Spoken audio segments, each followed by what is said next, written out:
Di video sebelumnya, kita telah membahas fakta menarik negara Jepang, dan kali ini Gen Z akan membahas fakta yang sebaliknya, yaitu sisi gelap negara Jepang.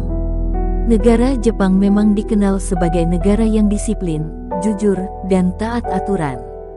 Meskipun masyarakatnya homogen, ketertiban negara tersebut memang boleh diacungi jempol. Namun, fakta-fakta tentang sisi gelapnya negara Jepang juga tak kalah mengejutkan. Mulai dari gelandangan, prostitusi, hingga industri film dewasa. Sebelum lanjut ke videonya, jangan lupa subscribe dan bunyikan lonceng notifikasinya, agar tidak ketinggalan update terbaru dari Gen Z. Inilah 7 fakta sisi gelap negara Jepang. Di balik kedisiplinan dan mandirinya anak sekolah Jepang, ada fakta mengatakan bahwa hampir semua anak pernah mengalami bullying di sekolahnya, baik verbal maupun tindakan. Paling banyak adalah siswa kelas 2 SD yang menurut data pada tahun 2019, dibandingkan siswa SMP dan SMA, siswa SD justru lebih banyak melakukan hal itu. Pada tahun 2022, pemerintah Jepang memperkenalkan hukuman penjara untuk pelaku bullying, penghinaan, atau ijime di media sosial. Batas atas hukuman adalah 1 tahun penjara, dan atau denda 300.000 yen atau kurang. Kota Kamagasaki, yang berganti nama menjadi Airin-Chiku, yang berada di Nishinari-ku, Osaka, adalah sebuah wilayah yang disebut paling miskin di Jepang.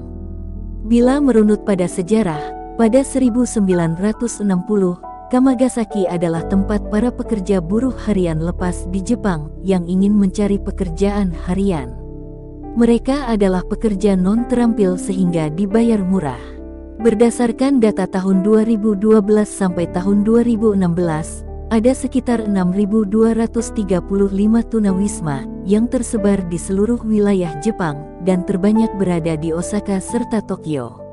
Meski Jepang mempunyai banyak lowongan pekerjaan, tapi para pekerja yang tidak memiliki keterampilan itu tetap tidak bisa mendapatkan pekerjaan yang layak. Bila urusan pekerjaan, orang Jepang memang terkenal sebagai seorang pekerja keras. Tapi, di sisi lain, mereka terkesan sangat ambisius dan menggebu-gebu. Mereka bahkan sering bekerja di luar jam kerja sampai tidak dibayar. Mereka juga kerap minum-minum setelah kerja, atau main golf ketika weekend, yang dinamakan sebagai budaya kerja. Sebab itu, bila kamu melihat pemandangan salariman yang tertidur mabuk di stasiun daerah Tokyo, ini adalah hal biasa.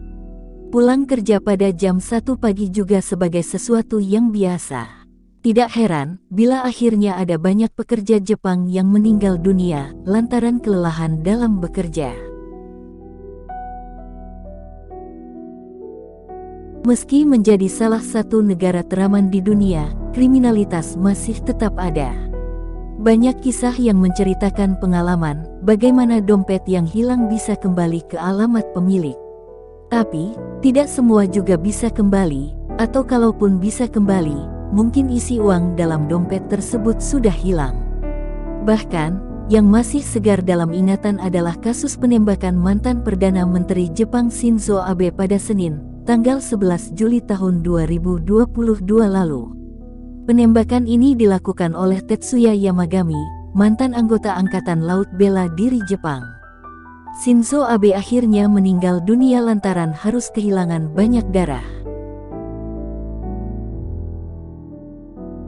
Selain budaya patriarki yang masih dipegang erat, kenyataan yang menjelaskan bahwa Jepang masih bias terhadap perempuan memang tidak dapat dipungkiri.